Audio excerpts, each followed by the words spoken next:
Hello and welcome everyone. देखिए guys, आप लोग पूछ रहे थे कि लेखपाल के एग्ज़ाम में मेरे मार्क्स कितने आए हैं। वैसे तो मैं ऑलरेडी बता चुकी थी टेलीग्राम चैनल पे, पूरा मैंने डाल दिया था। लेकिन फिर भी आप लोग बोल रहे थे कि नहीं टेलीग्राम पे क्यों, आप यूट्यूब चैनल पे बताइए। एक्चुअली मुझे टाइम नहीं मिल पाया था वीडियो वगैरह बनाने के लिए, तो तबीयत भी ख़राब चल रही है। मैंने ऑलरेडी आपको बताया हुआ था कि मेरा डेंगू जो है रिकवर होने में काफ़ी टाइम लग गया था। तो अब तो वैसे ठीक ठाक है, लेकिन मैं जिस दिन एग्ज़ाम देने भी गई हूँ ना, उस दिन भी वो ड्रिप लगाते ना, मतलब डॉक्टर्स लगाते हैं हाथों में बोतल चढ़ाने के लिए, वो उसको मैं निकलवा के गई थी। बोतल भी मेरी पूरी नहीं चढ़ी है, ठीक है। तो तबीयत बहुत ज़्यादा ख़राब थी और उसी चक्कर में ये वीडियो वगैरह ज़्यादा मैं नहीं बना पा रही हूँ, ठीक है। तो अब आते हैं हम मेन बात पे कि मेरे मार्क्स कितने आए हैं। तो वैसे तो मैंने कमेंट्स में भी रिप्लाई कर दिया है, लेकिन अब मैं फिर सोचा कि चलो वीडियो बना देते हैं 2-3 मिनट का, कोई बड़ी बात नहीं है। तो मेरे जो कुल मिला के मार्क्स बन रहे हैं काट पीट कर सब कुछ, तो वो हैं 81, ठीक है। अभी बढ़ भी सकते हैं क्योंकि कुछ क्वेश्चन डाउटफुल हैं, आपको भी पता है, ऑब्जेक्शन करना है उन पर। और अगर कुछ ज़्यादा ही गड़बड़ हो गई तो कम भी हो सकते हैं, ऐसा कुछ नहीं है, ठीक है। 81 अराउंड आप मेरे समझ सकते हैं, ओके। तो इतना मैंने आपको बता दिया। अब बात करते हैं कि कुछ क्वेश्चन जो थे वो तो खुद से गलत हो गए, उनको तो देख देख कर भी गुस्सा आ रहा है मुझे। और वो क्वेश्चन कौन से हैं जो इतने ईजी क्वेश्चन है कि कोई भी कर लेता। एक तो थारू जनजाति वाला जो था वो गलत हो गया। अब ये थारू जनजाति वाला आंसर किसको नहीं पता होगा। मैंने बुकलेट में सही लगाया हुआ है कि यूपी में जो एसटी की जनसंख्या है वो थारू की सबसे ज़्यादा है, लेकिन जब मैंने अपनी गोला चेक किया कि कौन सा गोला भरा है, तो वहाँ पे ऑप्शन सी पे लगा हुआ था, यानी कि बुक्सा पे मैंने लगा दिया था। तो देखने के बाद बड़ा गुस्सा आया। और एक और क्वेश्चन ऐसा निकल आया, वो था दांडी मार्च वाला।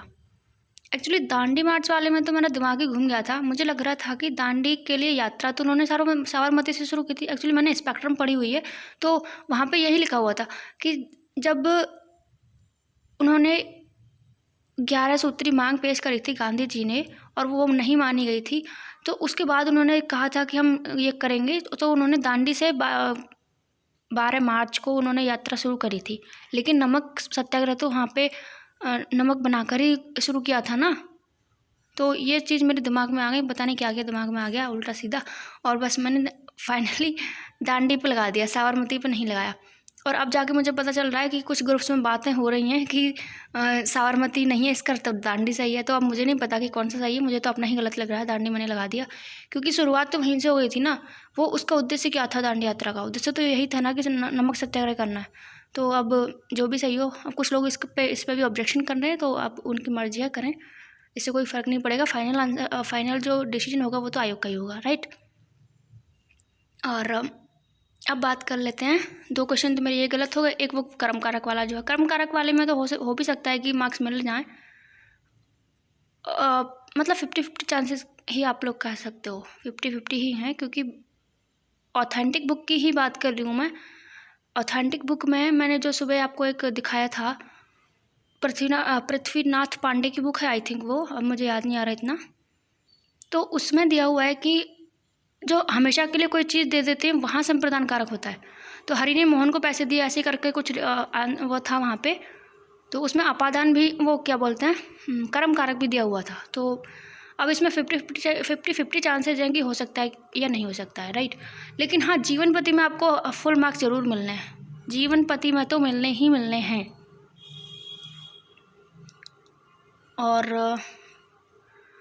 और क्या बचा, अभी एक सेकंड सोच कर बताते हैं। और एक विंध्याचल पर्वत वाला जो है, तो वो विंध्याचल वाला मेरा गलत हो गया है अकॉर्डिंग टू ऑफिशियल आंसर की, लेकिन इस पर भी ऑब्जेक्शन कर रहे हैं कैंडिडेट्स, तो देखते हैं उसमें भी क्या होता है, मानते हैं नहीं मानते। एक्चुअली हमको करना तो चाहिए ना, मानना ना मानना तो उनके ऊपर है। ऑथेंटिक बुक्स का सोर्स हम उनको उपलब्ध कराएंगे, प्रूफ उनको उपलब्ध कराएंगे, तो हो सकता है कि मान भी लें, ठीक है। तो अभी तो बाद में पता चलेगा, लेकिन करना तो है इस पर। एक तो कर्म कारक वाले पे करना है, माने ना माने उनकी मर्जी है। एक विंध्याचल पर्वत पे करना है, एक जीवन पति वाला जो है उस पर करना है। 3 तो हिंदी के हो गए। अब अगर जीके की, एक मैथ में भी कुछ लोग कह रहे थे कि वो बंद आकृति क्लोज फिगर वाला जो क्वेश्चन था, जिसका आंसर क्लोज फिगर दिया है आयोग ने, उस पर भी करने जा रहे हैं, लेकिन मुझे नहीं करना उस पर, ठीक है, और लोग करना है वो ठीक है। और मैथ की बात हो गई, अब कर लेते हैं बात जीके की। तो जीके में एक तो वो 30% या 45% 60% जो सब्सिडी वाला क्वेश्चन है सोलर पंप वाला, उसमें कन्फ्यूजन है लोगों को, तो उसको कर रहे हैं। एक NH2 वाले में भी है, हालांकि मैंने NH2 ही लगाया है और NH2 उसमें सही होता है, मतलब उन्होंने सही भी दिया है इसको, मुझे 1 मार्क्स मिल भी गया उसका। लेकिन अब कुछ लोग कह रहे हैं कि ये सही नहीं है, ये गलत है, तो वो कर रहे हैं। मैं तो नहीं करूँगी इस पर, लेकिन और लोग कर रहे हैं, तो अब देखते हैं उसका फाइनल डिसीजन क्या होगा, राइट। और जीके में ये हो गया। एक पूरा वाला जो क्वेश्चन है ग्रामीण परिवेश में, उस पर भी करने जा रहे हैं कुछ कैंडिडेट्स, तो वो भी देखा जाएगा। बाकी तो और तो आई थिंक कुछ नहीं बचा, और जो याद आएंगे अब उनको बताएंगे। फ़िलहाल मेरे पास कोई बुक वगैरह नहीं है जिसमें, मतलब मेरी बुकलेट भी नहीं है जिसमें से मैं देख के बता सकूं। बस मैं बाहर हूँ कहीं, वहाँ से वीडियो बना रही हूँ, तो ठीक है। अब आप लोग मेरे मार्क्स पूछ रहे थे, तो वैसे मैंने ऑलरेडी बता दी थी, लेकिन अब फिर दोबारा से आपको यहाँ वीडियो बना के बता दिया। बढ़ भी सकते हैं, घट भी सकते हैं, लेकिन हाँ मुझे अब इतना लग रहा है कि हाँ इतने पे हो जाना चाहिए। और आप लोग क्या कहते हैं इस बारे में कि हो जाएगा या नहीं हो जाएगा? आप लोग अपनी जो राय है आपकी वो कमेंट सेक्शन में दीजिए। एंड अपने मार्क्स आपके कितने कैटेगरी भी बताइएगा प्लीज़। फीमेल से तो स्पेशली मेरी रिक्वेस्ट है फीमेल कैंडिडेट से कि प्लीज़ एक मैं पोल भी लगाऊंगी इसके लिए, तो फीमेल कैंडिडेट्स के लिए, कि आप लोगों के मार्क्स कहाँ तक आ रहे हैं, ठीक है। बाकी इस वीडियो में इतना ही। आप लोग भी अपने मार्क्स बता के जाइएगा प्लीज़, और मिलते हैं नेक्स्ट किसी। और हाँ, एक और इम्पोर्टेंट थिंग जो शेयर करनी है मुझे आपसे, कि आगे अब पैट का एग्ज़ाम होना है हमारा। और पैट में तो आपको पता ही है कि कितने सारे फॉर्म फिल हुए हैं इस बार, पिछली बार से, यानी कि 2021 के पैट से इस बार डबल हैं लगभग। क्योंकि पिछली बार तो 20 लाख या 21 लाख फॉर्म फिल करे गए थे, 70 लाख ने एग्ज़ाम दिया था, लेकिन इस बार 37 लाख फॉर्म फिल किए गए हैं पैट के लिए, ठीक है। तो और 18 सितंबर को पैट का एग्ज़ाम फिक्स है, तो उसके लिए भी तैयारी अच्छी करनी है। तो अगर आप लोग चाहें तो हमारे साथ जुड़कर तैयारी कर सकते हैं। देखते हैं कोई प्लान वे में एक अच्छे से तैयारी करेंगे, अच्छे से मार्क्स लाने के लिए, ताकि हर एग्ज़ाम में बैठने का मौका मिले। और पैट 2022 से हमको तो अच्छे से तैयारी करेंगे वहाँ भी, ओके। और शॉर्ट नोट्स, एंड ऐसा नहीं कि यार ये अभी आपको पता है ना कि कुछ लोग बहुत टेंशन में है इस चीज़ को लेकर कि ये बड़े बड़े यूट्यूब चैनल्स हैं, इन्होंने लंबी लंबी क्लासेस लगाई, मैराथन्स लगाई, 5-5 6-6 घंटे की। बुक पढ़ने का भी टाइम नहीं मिला लोगों को।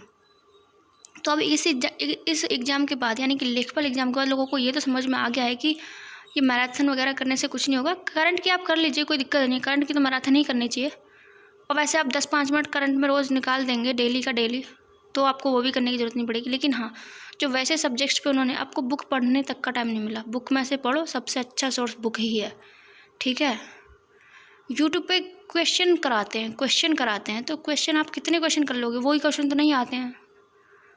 और यूट्यूब को बस यूज करो, आप पढ़ाई बुक में से करो, यूट्यूब को यूज करो। जहाँ पे आपको नहीं समझ आ रहा है बुक में, वहाँ यूट्यूब से अगर आप पढ़ोगे तो आपको बहुत अच्छे से समझ में आ जाएगा। क्योंकि यूट्यूब के जो टीचर्स हैं वो समझा बहुत अच्छे से देते हैं। तो आप यूट्यूब को यूज करो, पढ़ो मत यूट्यूब से, यूट्यूब को यूज करो पढ़ाई में।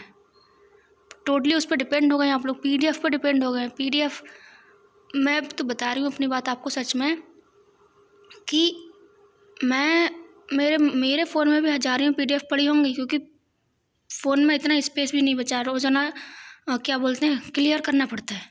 तो फ़ोन में अब कल परसों ही मैंने पूरा का पूरा खाली कर दिया। लेखपाल एग्ज़ाम के बाद मैंने पूरा जितनी भी PDFs थी, जहाँ भी थी, टेलीग्राम पे थी या व्हाट्सएप पे थी, सारी डिलीट मार दी। तो 2-3 GB का जो मेरा स्पेस था वो भी मुझे मिल गया है, ठीक है। तो ऐसा है, PDF से कोई नहीं पढ़ता है। और मुझे ये पता है कि आपके फ़ोन में भी PDF होंगी, हज़ारों PDF होंगे, मैं मान रही हूँ, लेकिन आप पढ़ते कभी नहीं हो उसमें से, और पढ़ोगे भी तो वो ध्यान नहीं रहता है। इसलिए जहाँ से बुक में से पढ़ो और उसके शॉर्ट नोट्स अपनी नोटबुक में बनाओ और उनको रिवाइज करो बार बार।